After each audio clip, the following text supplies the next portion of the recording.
Hello and good morning. This is Jamey from Stonemeyer Games. I'm smiling because I am a few minutes late today. I'm sorry about that. I was giving myself a little bit of a haircut trim before Geekway to the West tomorrow, and I must have taken a little bit longer than I thought. But I'm happy to be here today. This is the what happens when you give yourself your own haircut. But yeah, I'm here today as usual to share some Stonemeyer Games news, to discuss some random topics, and to answer your non-spoiler questions. Let's start out with, hey Tony, good morning. Let's start out with a quick viticulture world update. So we are currently on track to open the pre-order on June 1st. We're waiting for a few loose odds and ends to come through in regards to freight shipping, but everything is looking good right now. There's one little thing that's caught in customs right now in Canada that we're waiting to pass through customs related to the first game promo pack that we're including in every order of Viticulture World. But in the meantime, hopefully you have been paying attention, or if you're interested, you've been paying attention to the many reviews coming out for Viticulture World. We sent out a bunch of review copies to kind of give you even more information about this expansion before we release it on June 1st, or before the pre-order on June 1st. So, and don't hold me to that date yet. That is still an estimated date, June 1st.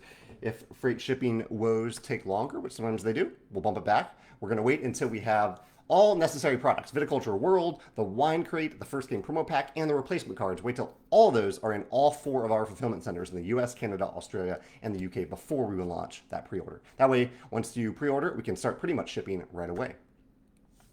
See some friendly faces joining us today, including Keith says, "What's my chocolate of the day?" I was just thinking about this before I got on. So I did try something new from Starbucks this morning. I got a it's a new cold brew.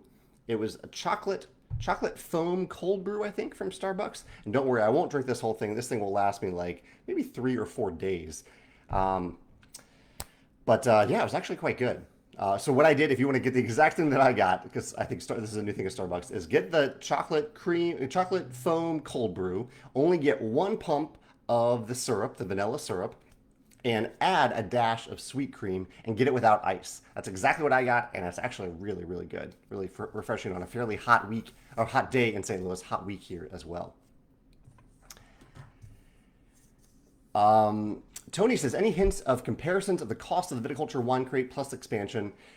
So Tony knows that we don't give away exact cost until the pre-order begins, but I can say that given the size of Viticulture World, it's around the same price as Tuscany, the Tuscany Essential expansion. And as for the Wine Crate, which includes Viticulture World inside the box, I don't know, that should give you a rough idea of it, that we are selling a big box. You can think of the Scythe Legendary box, but it's a little bit smaller than that, plus Tuscany inside the box, essentially, even though in this case it is Viticulture World inside the wine crate, if you're pre-ordering from us.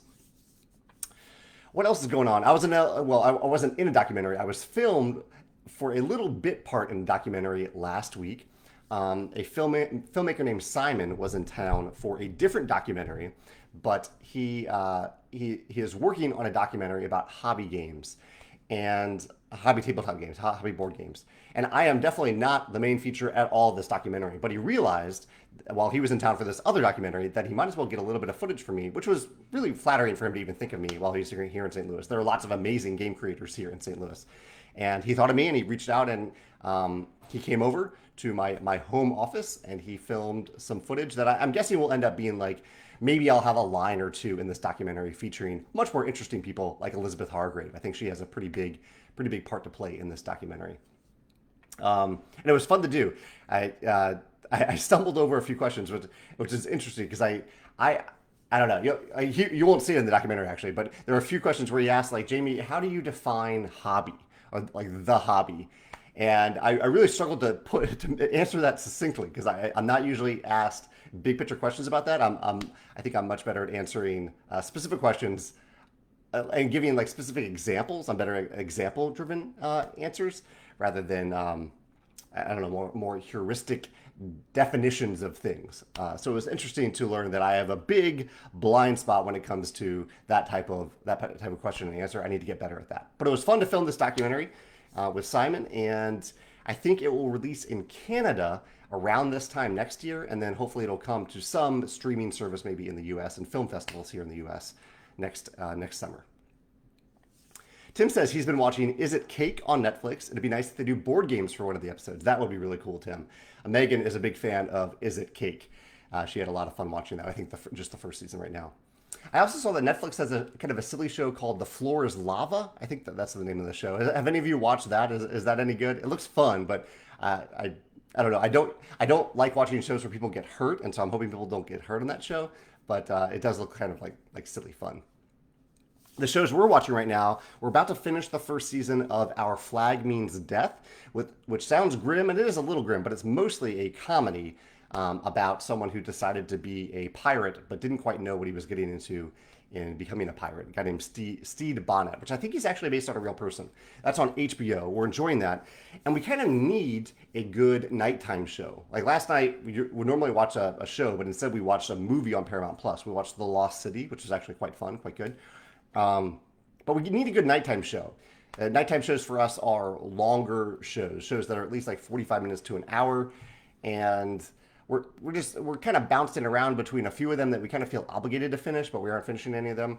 And a few of the other ones that we're watching are week-to-week shows, like Survivor, Halo. We're really enjoying those shows, but they're week-to-week, so they're not anything that we have on an ongoing basis. So we need a good nighttime show.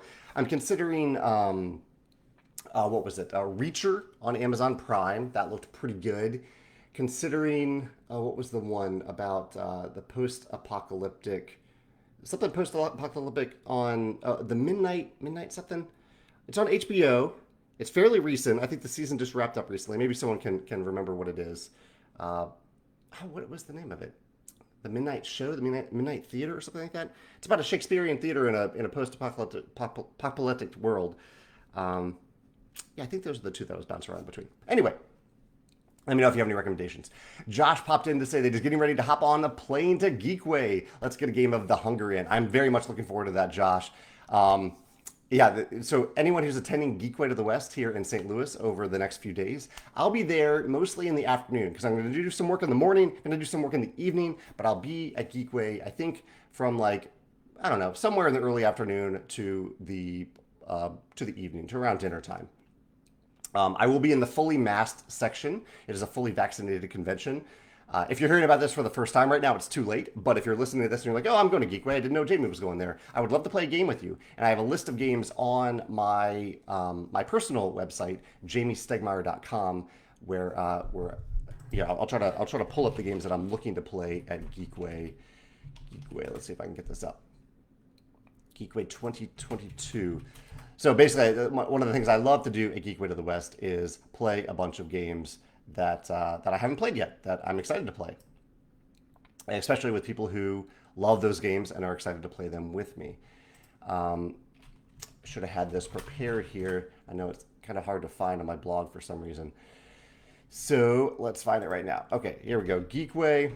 I know I'm looking forward to playing The Hunger, like Josh mentioned. I'm playing Boon Link with Tim, and I don't schedule anything. Just to clarify, I don't schedule anything at Geekway. I just kind of show up and have fun playing the games that are available at the time. Okay, here we go.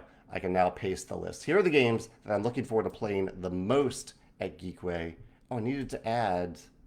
I'm missing one here. So recently I become enamored with Wonderland War? Let's see what it's called. It is Wonderland's War.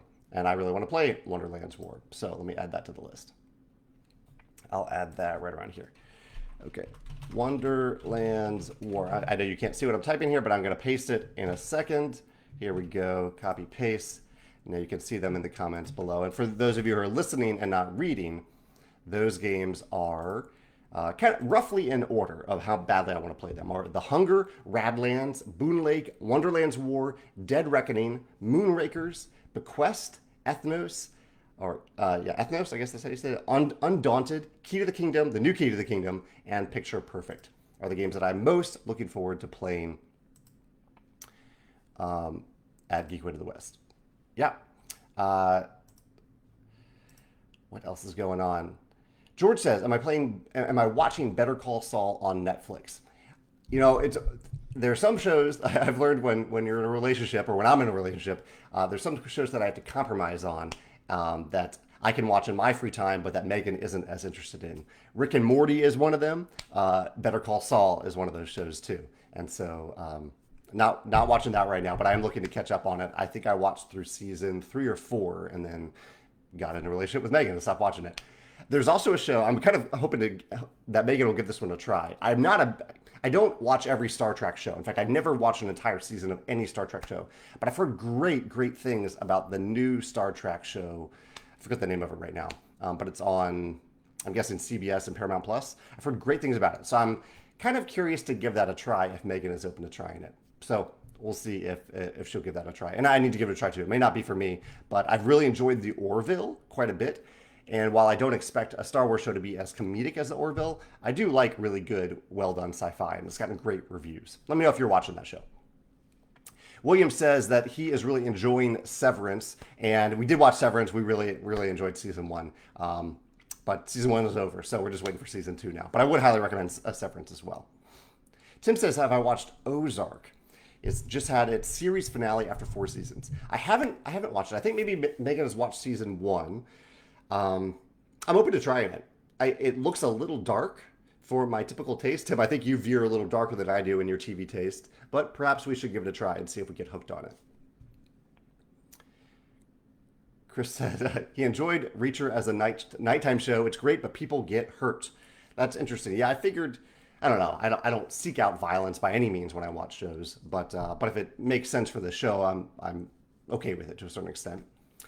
Glenn says, the Floor is Lava is great, like an easier family Ninja Warrior. I do love Ninja Warrior. He says the commentary is pretty deadpan and saying that they went in the lava and they never saw them again. Maybe we will have to watch that. I'll make a note about The Floor is Lava. Sounds like a fun lunchtime show. We actually have plenty of lunchtime shows right now, but, never hurts to add another one. It's not going anywhere.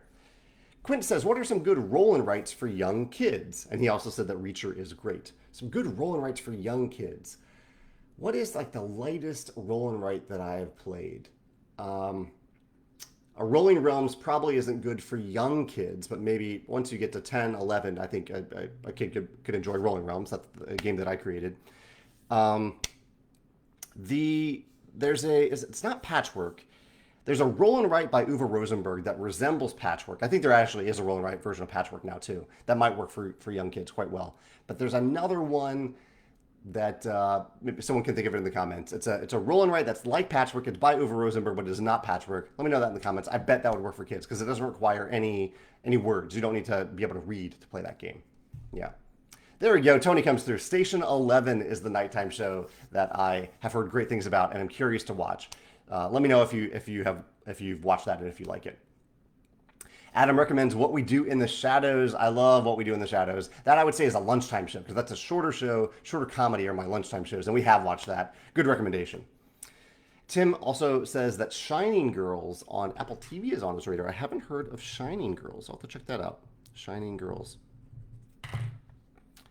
Chad says, when you start writing a new rulebook for a new game, here we go, back to games for a few minutes. And yeah, I have some gaming-related topics. We'll come back to TV. He says, have you ever realized that you have too many rules that deal with a specific feature of the game, moving you to streamline that rule, or are the rules very streamlined by the time you get to the rulebook phase? The rulebook phase for me happens throughout the prototyping process. Like every time I enter blind playtesting, I write or even rewrite the rulebook. And I do that not throughout the entire design process, more like throughout the development process. But when I'm designing a game, sometimes I do some blind playtesting during the design process too. And Chad, the rule for me, or the overarching rule is, if I have to spend a ton of space in the rulebook to explain one specific mechanism, like it usually comes down to a full page. If it takes a full page for me to explain a mechanism, I don't just change the rule, I change the mechanism itself. That is usually a clear sign to me that is way too complicated of a mechanism. Now, I have broken that rule in the past. If you go back and look at our rule books, you will see entire pages devoted to like combat in Scythe or encounter cards. Scythe has a longer rule book. And a longer rule book, I don't think is necessarily bad. But I think whenever I need a lot of space to explain a rule or explain a specific thing, usually a specific rule, a specific mechanism, that can often signal to me that I've made that mechanism just way too complicated and I need to streamline it. I'm asking players to remember too much, basically, and I need to streamline that. It also comes down to how much of that can I put into the user interface of the game itself. Okay. I'll pause on comments for a second. Let's go to some of my quick topics real quick. My blog post recently, I wrote what I would say is a pretty important blog post, if you haven't read it yet, on Monday about mental health. and it's Mental Health Awareness Month. And I would say one thing I didn't mention that did not mention that post is even if you feel pretty good about your mental health, I think it's worth being aware of it. Uh, I think I used to have a little bit of a stigma about mental health, not in terms of other people's mental health, but in terms of my own. I thought, I'm doing fine. I'm doing fine. What I don't need to learn more about mental health because I feel like I'm doing fine. But I think I've come to the point where I've realized that I think mental health doesn't necessarily need to mean that you are going through a rough time at all. That sometimes the best times to be aware of your mental health and to learn about it and to be aware of it are those times when you are feeling pretty good about yourself and about your life. And so I would recommend checking out that post if you're interested. This is on the Stonemaier Games blog. It's a post about mental health awareness, specifically for creators. If you are someone who is actively creating something on an ongoing basis, I focused the post on that topic. On last Thursday, what did I write about last Thursday? Oh yeah, Thursday I wrote about some hot topics in the board gaming world right now, including CMON's Pledge Manager for Marvel Zombies, the company that makes Eldorado. Eldorado Games, I think, is the name of the company. They had a really insightful, data-driven video that I posted and wrote about. And Grey Gnome Games had a very interesting post about kind of small batch printing through the Game Crafter that I thought was really interesting. And I also mentioned in that post that we have our new Wingspan puzzles. If you are curious about our Wingspan jigsaw puzzles, you might start to see those arrive. I think some people are starting to receive them because we started shipping last week. They're starting to arrive now. Chad says, any favorite pick up and deliver games? He would love to see a top 10 video on that. Chad, I currently don't think I have enough games to fill out a top 10 for pick up and deliver. I'm open to doing one such video, but currently I don't know if I have enough games. It is not a genre that I get really, really excited about. But someday I'm open to doing that. I did just film a video about my top 10 favorite trick-taking games, which I once would have said that I don't have 10 games that I want to put on a top 10 list of that genre. But I've discovered that there are some really cool trick-taking games out there that I really enjoy, and even some older school ones too that I've come to appreciate more as an older gamer. So I just filmed a video about that. That'll come out in a few weeks. I also filmed a deep dive into Dune Imperium yesterday, not last night. And last Thursday, I actually did a video about the Rise of Ix expansion for Dune Imperium. My video this past weekend, what was my video? Oh, about gaming regrets. Yeah.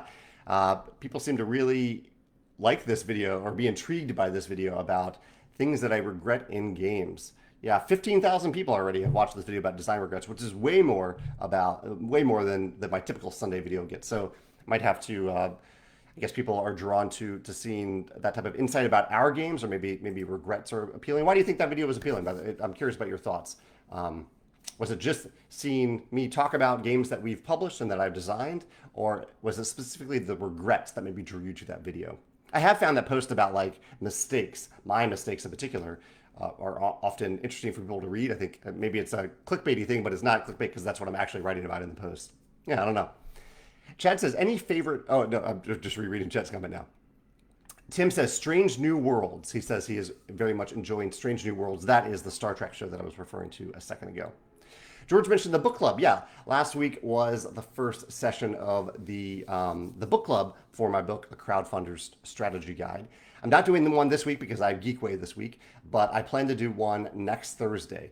And if you're interested, just go to our website. There's a link on our website where you can sign up to get notifications about the book club so you can read the chapter in advance if you want. But if you don't want, you can also just follow along live and kind of ask questions if you want. I'll try to mostly stay on topic, but I'm open to answering any questions about crowdfunding. Basically, the idea of the book club is that I am looking at the book that I wrote around 7 or 8 years ago, and I'm talking about it in modern terms, modern methods, modern strategies, modern examples, things like that. And it's you can find the previous versions, previous chapters, both on this Facebook Live on the Stonemaier Games Facebook page and on YouTube, where I put the videos there afterward. Bob says, I don't know if this has been asked before, but will the big box be available without the expansion? He says he uses the Dutch version of the game, so he can't use the English version that comes with the big box. So a couple different answers there, Bob. The first printing of the wine crate has the Viticulture World, the English version of Viticulture World, pre-packaged inside of it. So if you buy the wine crate from us in the first printing, it will definitely have Viticulture World inside of it. We are open to making future print runs. In fact, we are even hoping to make future print runs of the wine crate without Viticulture World inside of it. But We can only do that if freight shipping prices improve. Otherwise, it's just way too expensive. We would have to pass those costs on to you, and it's too much. It's too expensive. So, however, for you, Bob, our localization partners, many of them are making the big box or the wine crate. And I think some of them might choose to make the wine crate without anything inside of it, and some of them might make the wine crate with the expansion inside of it. I think it's up to them. You have to ask 999 games about what they are doing for the wine crate. But that might be the way for you to get this expansion, get it directly from 999 games. Bridge City Game Collective recommends Brand New Zoo as a roll and write for kids. That was a question asked earlier. Chad says he is still any interest in playing Star Wars Outer Rim. I'm excited to receive its long overdue new expansion. I am excited to play Outer Rim. It's in my honorable mentions on the blog post about Geekway. I would say it is an honorable mention. It isn't quite in the top 10, and it dropped down a little bit into that honorable mentions because I found out that a friend in my local gaming group owns the game and is happy to play it. So it is a little less of a priority for Geekway because of that. Yeah. Glenn says there's a kid's version of Ganshan Clever. James says that Silver and Gold. Yeah, Silver and Gold is a great one for kids. I would agree because it doesn't require you to read anything. Yeah. Glenn says, any tips on what you'd like to see in a board game adjacent Etsy shop? I'm considering putting my crafting skills to good use. That is a great question, I think, for people to answer, Glenn, but not necessarily me. With kind of for Stonemaier Games, and Glenn, this is something to keep in mind if you do this. For Stonemaier Games, every publisher has a different policy on this. We have a specific third-party accessories agreement that we ask third-party sellers, third-party creators to sign if they're going to create cool stuff for our games. It's one page, it's very brief, and it basically just says, don't use our proprietary art and icons. You can't do that. Don't pretend that it's an official Stonemaier Games product, and even go out of your way to make it very clear that what you're making is not an official Stonemaier Games product. But there are lots of cool accessories out there for games, custom inserts, custom tokens, lots of different things that people are making. That people make bird's nests for Wingspan. You can buy a custom bird's nest, which I think are really cool. But yeah, Glenn, if you decide to do that, make sure you reach out to publishers and ask for their permission. Most of them will just say yes. Some of them might not reply at all. If you're right to Stonemaier Games, I will send you that agreement that you'll need to sign. Some publishers also charge royalties for that kind of stuff. We don't do that, but as long as you follow the guidelines, we don't charge royalties. And even if you we don't charge royalties at all. We don't do that. Suzanne also recommends the show Shining Girls. Okay, maybe we'll need to check that out. She says it's very well shot. I do love a good, well-directed show. Tim says, did Thinker Themers say when they take another look at Viticulture World when the replacement pack gets to them? I think they said in their video someday, which I totally respect. I think this Viticulture World has caused a pretty immense emotional burden on Thinker Themer, and I feel really, really bad for that. And so there's no pressure on them at all to review it at all. But I made that clear in my call to them when I had a call with them before all of this really got started. I don't want to dictate what they say at all, but I said, if you no longer want to review this expansion, please don't feel any obligation to do so. I want them to speak their truth. And they did in their video about the South American continent. If you're not aware of that as I'm talking about it, check out, I have a big blog post about South America, cultural consulting, Viticulture World. But yeah, a choice that I made to implement the wrong solution in South America involving some conquistadors caused a huge emotional burden on Maggie and Amy at Thinker Themer, and I think it is problematic in general. I didn't implement the solution for Amy and Maggie. I put it because I think it was the right thing to do. But anyway, if they want to review it someday, they can. It's totally up to them. Yeah. Tony recommends Station 11. He also says there's some violent scenes in that too. And he says it wrapped up really nicely. So maybe I don't always mind when a show just wraps up nicely. Like the Watchmen show that was on HBO a few years ago.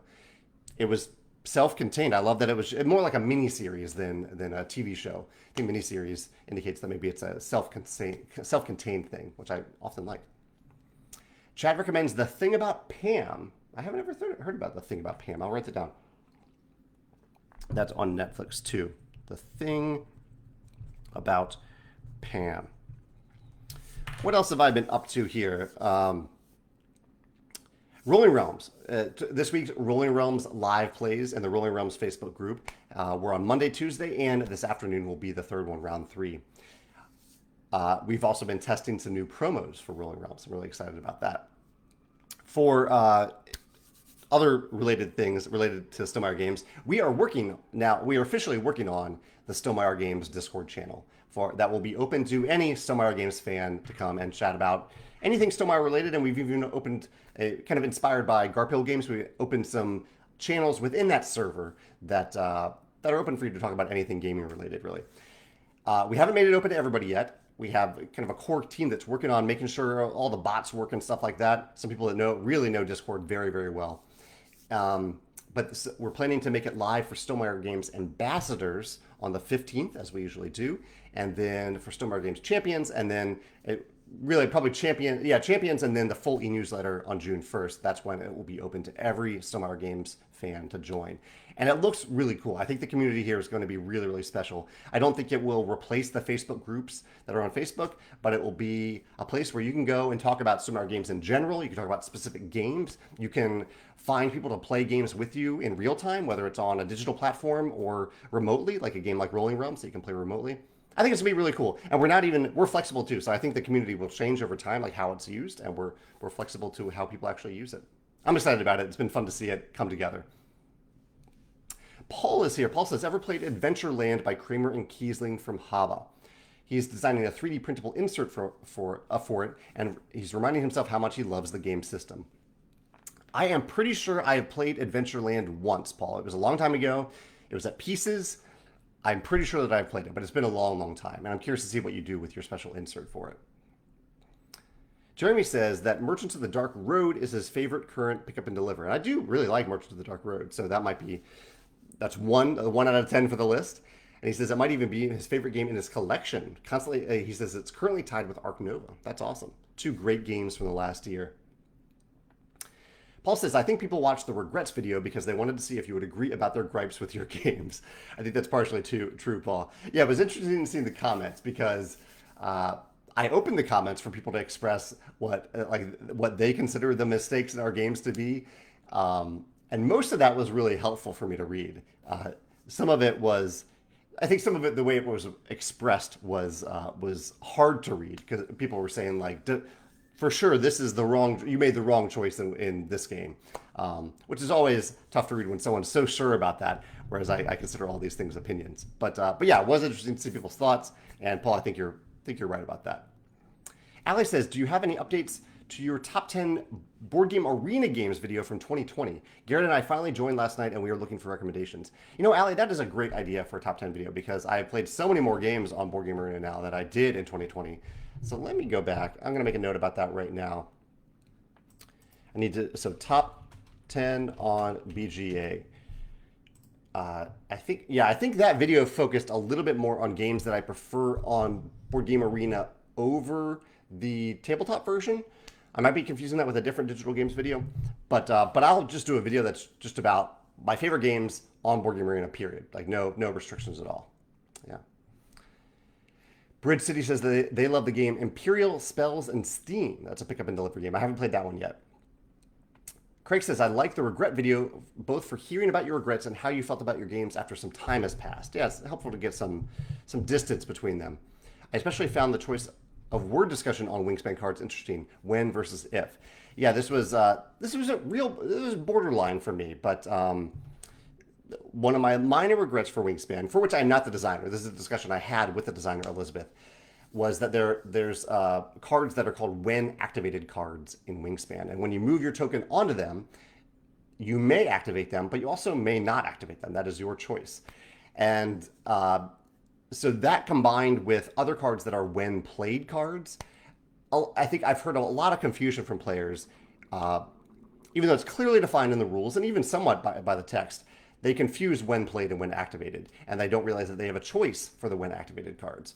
And so my preference, I think in hindsight, would have been that we had stuck with when played, I think that's clear, and changed when activated to if activated.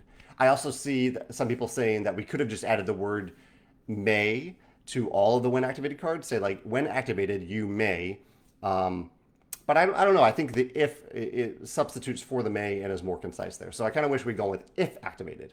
Yeah.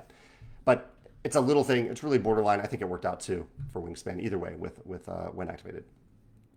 Tim has a great comment about mental health here. He says, I see mental health like physical health. If you don't take care of your mind, things can go bad over time without you noticing it. Stress isn't good for the mind or body. Well said, Tim. I totally agree. And I think that's a great reminder, too. The idea that, as adults, we're supposed to get annual checkups from our primary care physician. Even if you don't feel like anything's wrong with you, that oftentimes it's in those checkups that they remind you of things that you don't realize are different or wrong or heading downhill or that you're doing okay. But those regular checkups are helpful. And I think those regular checkups with mental health are pretty important too, even if it's just a self checkup. Yeah. A self-assessment, self-awareness. Chad says, for your regrets video, I was interested in the hindsight aspect of game design. It's almost as if you went through the longest blind playtesting possible and came out with much more insight that you can use for future designs. Absolutely. Yeah, that's well said, Chad. I'm constantly learning from other games too, but also my designs. Tim says that Station 11 was fantastic. That's awesome. Okay, so maybe Station 11 will jump near to the top of the list. I think, so this is one thing that we run into, I know Megan runs into this, that once we start a show, we're often hesitant to stop watching that show. It's only happened a few times that even if we're not enjoying a show, we actually just stop watching it. And there's a show right now that we're just kind of watching because we've watched 6 episodes of it and we're like, okay, what if we just watch another one? We can do that if we need to. But maybe that is, there's so much good TV out on right now. Maybe that isn't the right approach to take, and maybe we should consider at least putting a pause on it. And if we find that we're excited or curious about what happens next, we can always return to it. Adam says, do you find, and I'm curious if any of you do that too, do you find yourself ever like 3, 4, 5 episodes into a show and you kind of realize that you're not really into it, but you feel like you should finish it just in case it gets better, or just because you've already gotten that sunk cost, you've already invested so much time into it. It's definitely the fallacy, the sunk cost fallacy there. But I don't know, it's still human nature. Adam says, do you find as both a designer and a publisher, you've ever decided against a particular design element because you know the cost of the required component? Designers are told to be mindful of how many components they work into their design because that increases the production cost of the game. That's an interesting point, Adam. So I go both ways on this. While I think it's good to be mindful of that sort of thing, I also try not to restrict designers on that. Like I wanted the designer to come to me with truly the best version of the game. And that may not end up being a game for Stonemaier Games, partially because of that component, if I think that component is part of the best version of that game. But it might be the right version of the game for someone. And sometimes if you take out a really crucial component, that can take away that element of the game, and that can ruin the fun of the game, really. So I'm trying to think if there's ever a time that there was a submission that I was really, really excited about, but it was so dependent on a component.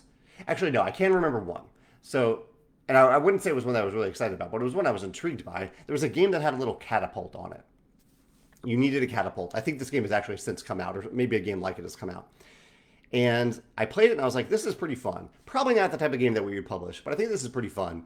But I know that we're not going to publish it because I have no idea how to make this component or to consistently playtest this component. Playtesting is definitely a part of it when it comes. In fact, I'd say playtesting is more of a part of it than the actual production cost of the component itself, because we can make pretty much anything, even though I have no idea how to make a component like that. But I have no idea how to make that specific component consistently for playtesting. I think that is very, very difficult. That's stopped me a little bit with clear cards. Clear cards to me are very, very interesting. It's one of the reasons I'm curious to play Dead Reckoning at Geekway. But it's really hard to playtest with clear cards or sleeve cards. Like it just adds an extra dynamic to the playtesting and creating a prototype to playtest it.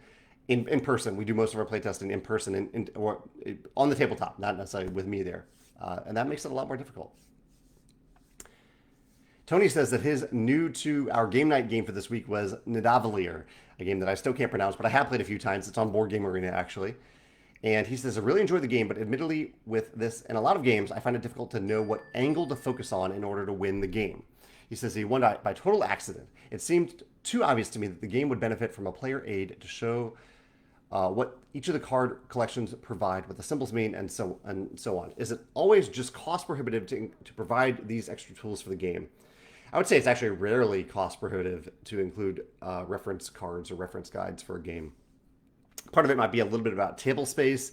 Sometimes designers and publishers calculate like the exact number of cards to fit them onto a card sheet, and then once you fill it up, you're like, oh shit, we don't have any room for a reference card now, and so then it is partially a production cost thing if you go over. But adding one more card or one card per player doesn't add much cost at all.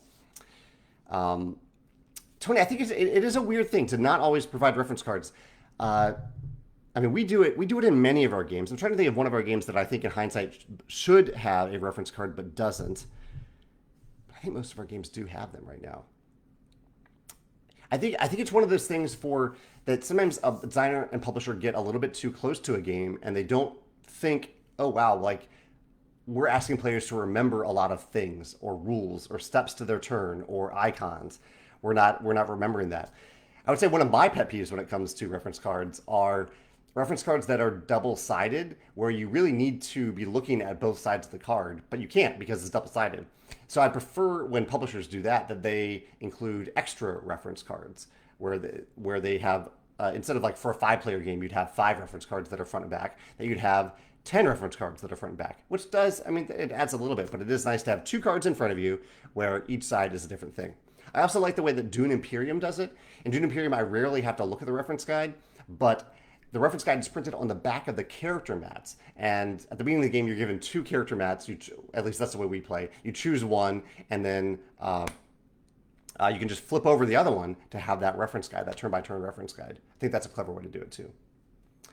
Chess is the nice thing about Garphill games is that it's not something you as Stonemaier Games will need to constantly add new content to. This is a reference to the Discord channel. Mainly monitoring with a sprinkle of content here and there. And yeah, we actually have bots set up to bring some of the content that I'm creating into the channel automatically. Yeah. Board Game Days chimed in to say, thank you again for your support at our convention. Everyone enjoyed the play and wins, and some happy folks loved getting them. Well, thank you for hosting a play and win. I always love it when conventions do that. I'll come back to questions in a second. Let me see what else I'm missing here. Did the first book club last week. I paid designer royalties yesterday. I don't know why I mentioned that, but I think it's a little insight into how publishing works. Different publishers pay designer royalties at different times. We pay it once a month because I think designers appreciate that when you pay royalties once a month. Oh yeah, I had a game pitched to me virtually on one of those virtual platforms like Tabletopia, Tabletop Simulator on Friday, and that was interesting to play a game that's forming, still being formed, but a pretty cool work in progress there. And I think that's actually the last of the stuff that I was going to cover. So I'll focus on questions for the rest of the chat. Alex says, concerning graphic design for your games, do you give base instructions concerning style, or do you give complete freedom at the start and then discuss the result? 2 different things there, kind of, Alex. For graphic design specifically, I have a graphic designer that I really trust, and Christine is more focused on intuitive layout than like the style of the game. The style of the game comes from the artist, not the graphic designer. So oftentimes, like I'm working on a project right now where I'm going to have the artist create the box for the game first, and we're going to use that once we figure out really that style from the box. We're going to apply that style to the rest of the art, and a little bit of it will bleed over into the graphic design itself. And so, usually the style of the game is dictated by the art that we choose for it, and it bleeds over from there. Yeah. Tim says, have I heard of the Belgian Beers Race board game? Belgian Beers Race. He says he picked it up from Gen Con last year from a small publisher and have really enjoyed it. I have never even heard of the Belgian Beers Race board game, Tim, but I'm curious about it now. Yeah. Why do you like it? Why is it fun for you? Mark says, I've seen your small regrets on your games video. Do you ever think you would change the Libertalia and or Terra Mystica realms to earn coins from? No, I don't. We're talking about Rolling Realms here. So we have a few realms in Rolling Realms where you can't earn coins. And it's something that I wouldn't do again, but it's not something that I would change about the realms. I like all the realms as printed. And I like how they mix together. And I think one of the great things about Rolling Realms is that everyone is playing with the same realms at the same time. So you all have the same puzzle that you're trying to figure out. So there might be combinations of realms where it's just impossible to get all 18 stars, but it's impossible for everyone. And I think that's okay. Yeah. Chad says, the main thing is I find people have a hard time understanding inside this how movement and how recruits work. Definitely agree about recruits. I think movement, I mean, there's a full page of rules about movement, but recruits are pretty confusing. Well, not confusing, just difficult to remember, a little unintuitive. The thing about producing villagers, I think, Chad, that people struggle with is what they're like the cost that they're paying to produce versus the timing of when they lift the workers off of there. I think a lot of people think when they lift a worker off of the produce action, if there is a cost underneath the worker that you've removed, that is the cost that you're paying for that worker. Whereas that's not the case. You look at the produce cost before doing anything, that's the cost you pay, and then you gain the benefit from it. To me, that's pretty intuitive, but I've seen a ton of people mess up that rule. And I hear about movement too. There's a lot of stuff about movement in Scythe that's pretty important, that matters to the game. I'd say the most common mistake I see with movement is people moving the same unit twice instead of moving two different units. Yeah, I think probably we should have put like a does not equal sign in there instead of not having that in there. Tony says he gives a show about 5 episodes and then he's out if it doesn't grab him, no matter what the public opinion is. I know I'm the minority, and Schitt's Creek is a good example. Everyone loves it, wins awards, and I can't get into it at all. That's too bad, Tony. I do love Schitt's Creek, but if it's not for you, I totally respect that. Chad says, if a show hasn't hooked me by episode 3 or 4, he just moves on. Unless someone I trust who has watched it tells me to hang on for just a few more episodes, but that rarely happens. Yeah, I mean, that's 3 or 4 episodes is between 2 and 4 hours for a show. That's a lot of time to spend on a show and not have it already hook you. Michelle says that they're arriving late to the chat today. Good morning. Looking forward to Geekway this weekend. I am really looking forward to that too. Michelle, hopefully we get to play a game together there. I'm looking forward to playing games with everyone who is attending Geekway, who at least knows who I am and knows who Stonemaier Games is. I can't play with everyone. There's like 1,000 people, 2,000 people in Geekway. I can't play a game with everyone there. Gerben says it kind of echoes the same thing here. Last 2 shows that they really enjoyed were Arcane and Severance. And those are actually the 2 shows that really have hooked me recently, too, over the last few months. Tim says he kind of had that effect for that he had that happen for Walking Dead, but got back into it later on. He returned to it later on. So I guess sometimes it's okay to take a break from a show. And sometimes a show, so there's a show that we're watching right now, I don't want to name it again, that we're not loving, but we're okay with it.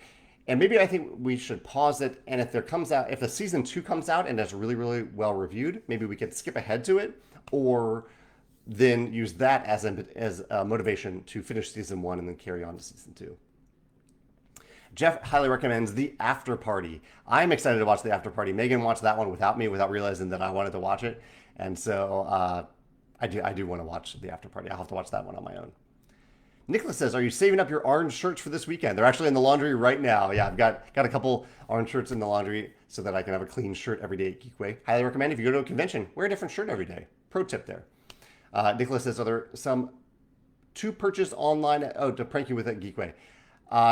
No, we don't. We only sell the orange t-shirts to ambassadors, and only twice a year, and we do it before we even place the order for them.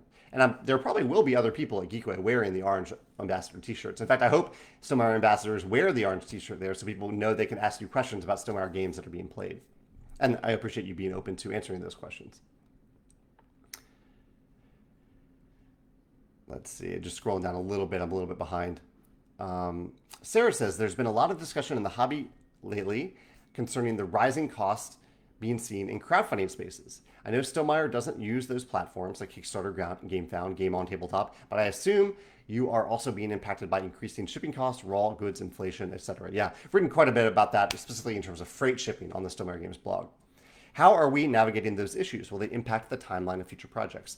We've definitely seen timelines for projects increase in terms of production. Games used to take between around 3 to 3.5 months to reprint. For a new game to go to print, it could take 4 to 5 months.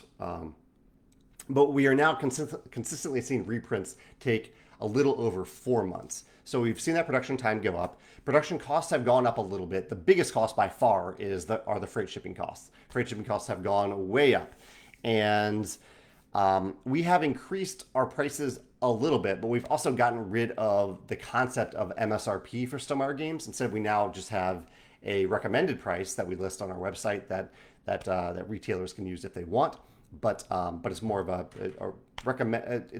It's a little different than our MSRP, where it isn't like a price that we are really asking everyone to go by. It's more of a range now that retailers can go by. So, but we increased prices a little bit, but definitely not. We're still eating quite a bit of the margins, which have decreased significantly.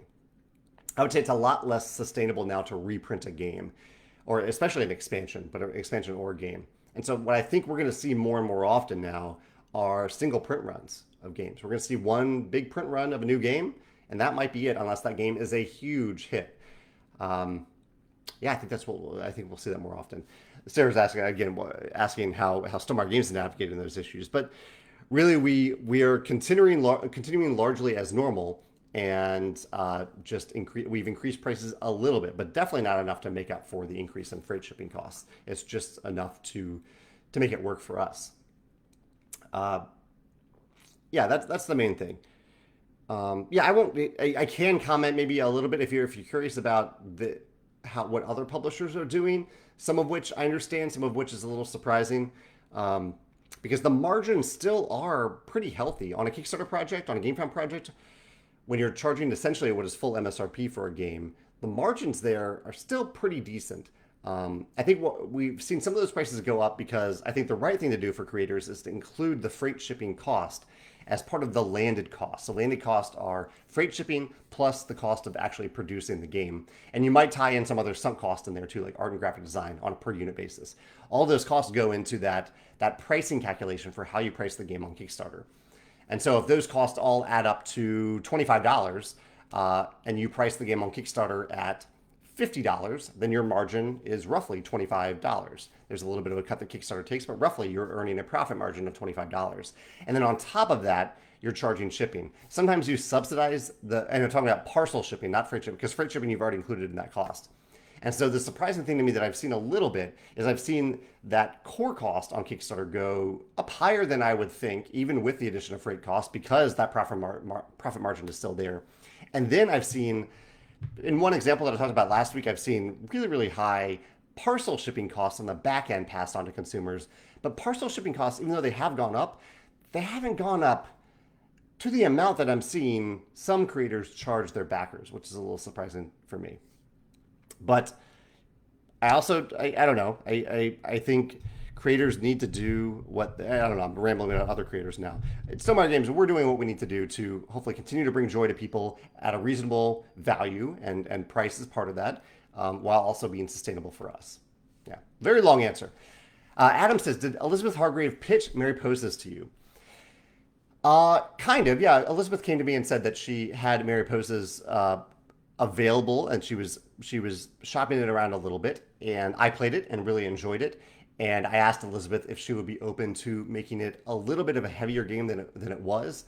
And she said that she liked the way that the game was, and I was very supportive of her working with a different publisher. Ended up going with AEG for Mary Poses. So she pitched it. I really did enjoy the game. I played the final version. I've enjoyed the final version, but I thought it needed a little bit more to be a Stonemaier game.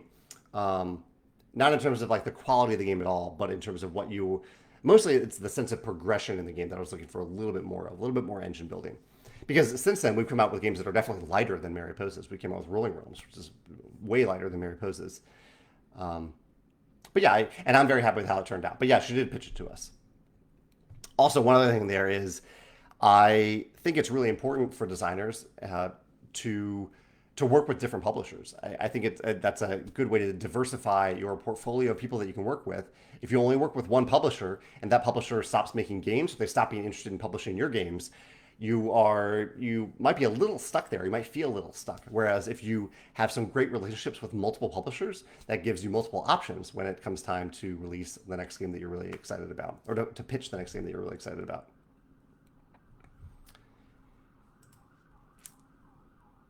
Some people still talking about the idea of how many episodes of a show do they give. Let's see, Daniel has an interesting answer here. I think a show deserves a certain amount of episodes as a trial, but if after a few episodes it still hasn't captured your attention, then I think it's okay to give up. The amount of episodes I give a series depends on the pacing of the show. If it's a long-running show, I tend to give it more episodes since it needs to convey more information, or alternatively, I do a little bit of research to see if that investment will be worth it. And yeah, that's true. That's interesting that maybe the longevity of the show pays off. If you're going to watch a show that already has 5 seasons out there, clearly there's a reason that show has survived for 5 seasons, and maybe it doesn't get really good until season 2, and that's worth the research, that might be worth the time. Peter says, I'll be attending a small convention in Ontario called OtanoCon. He learned that Stonemaier Games is helping sponsor it. I was excited to hear that. Glad you guys help out the smaller cons out there. And I should clarify that, Peter. We actually don't sponsor any conventions at all. What we do is we send, if a convention has a play and win section, we send games to support that play and win section. And I try to make sure that conventions don't confuse the two, because we do one thing very specifically for conventions. We contribute to play and win sections, but we don't just give conventions money, because conventions are charging attendees money, a fee to attend the convention. I think it's their responsibility to charge a fee that is sustainable for the convention, where they can survive it. Our role as a publisher is a win-win situation, where we send some games to play and win so that they can be played and people can enjoy them and learn more about our games. That can be good for the convention, that's good for the attendees, and it means that some people might play our games there and learn about them for the first time because they're motivated to use the play and win, and then if they don't win it, they might then buy the game. So it's good marketing for us. That's kind of a win-win-win for us, the convention, and attendees. Yeah. George says, any disc golf lately? Yes, we played disc golf this past weekend. I actually had a really, really fun round of disc golf this past weekend. We played doubles. It was 6 of us, played doubles. And Megan and I were a team, and it was the first time that either of us had finished under par. We don't always play in teams, but in doubles, that's what happens. And we didn't win, but that doesn't matter. I don't play disc golf necessarily to win. But we had a lot of shots go like we wanted them to go, or at least one of us had a shot that went where we wanted to actually throw it. And that feels pretty good in disc golf.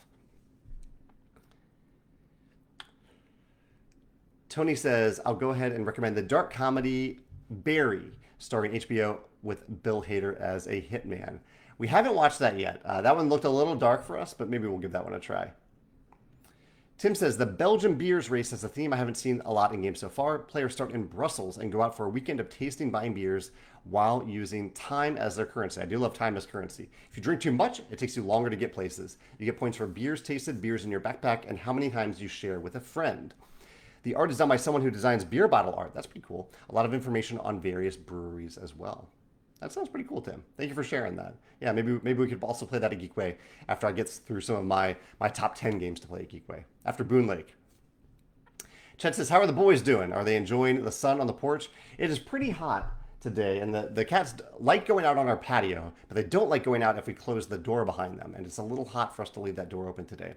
But they are having a pretty good day. I think actually, Walter was a little annoying this morning because he woke us up at 6 o'clock. And I prefer to wake up at 7 o'clock, but Walter was insistent that I wake up at 6 o'clock. We kind of threw him out of the bedroom for a little bit, got a little more sleep, but then he was really, really loud. I woke up at 6:20. So he's been getting up earlier and earlier for some reason. I don't know why, and it's just a little earlier than I hope to get up. And he's very vocal. It is tough to get him to be quiet when he really wants us to get up. Yeah. Sayed says they like The Shrink Next Door. That's actually one of the shows that is that we're in the middle of right now. I think I'm enjoying that one a little bit more than Megan. I'm curious about where it goes, but it also hasn't entirely hooked me either. And so that's one that we might hit pause on for a little while. Yeah. All right, I think we've reached the end of the questions, the comments today. I've covered all my topics. So I'm going to throw this video up on YouTube today or right now. Thank you so much for joining me. If you're coming to Geekway, I can't wait to see you there. If not, I will probably do a video about my favorite games that I played at Geekway, or maybe ranking the games that I played at Geekway. And yeah, I look forward to doing that. Actually, one last question here from Tony before I go. Tony says, I know some game companies provide replacement parts, like Stonemaier Games does, and other items that can be downloaded for free. With 3D personal printing becoming more common, do you see a future where some component files can be made available for download to be printed by individuals instead of being shipped by the game company? I think for the right component, yeah. I think that's possible for the right component. Chad says, do you use a LaserJet printer? He's in the market for one. Yeah, I have two right behind me. Let's see, right there. So I have a black and white one right here, and I have a color one. And the color one's really great for prototyping. It's an HP LaserJet Pro 200. Alex says, are you planning one day to come to Europe to promote your games in person, like at the FIG in Cannes or Essen? I don't know if promoting games is ever really my motivation for going to a convention, but I am curious about going to game conventions to experience them, to play games with other people. And I have been to Europe a number of times, but not for game conventions. I would say it will probably happen someday. I don't know if a game convention will be the centerpiece of it, because I'm going all the way to Europe. I probably want to do some other cool stuff too. I think it's likely that it will happen someday. It won't happen this year, though, for me. But my coworker, Alex, is attending a few game conventions. He's attending the UK Games Expo, and I think he's attending Essen this year as well. Let's see, a few more questions here. No, I think that's it. Yeah, there we go. Thank you again for the questions today. I'll pop this over on YouTube. If you have any other questions, feel free to post it over there in the comments. Have a great week, a great weekend. If you're attending Geekway, I hope to see you soon. I'll be in my orange shirt, and I'll try to stay near the main entrance. It's the fully masked area. If you walk straight in the main entrance, I'll try to be in that area for most of Geekway. And yeah, I can't wait to play games there. Take care. Have fun playing games wherever you are, and I'll see you next Wednesday.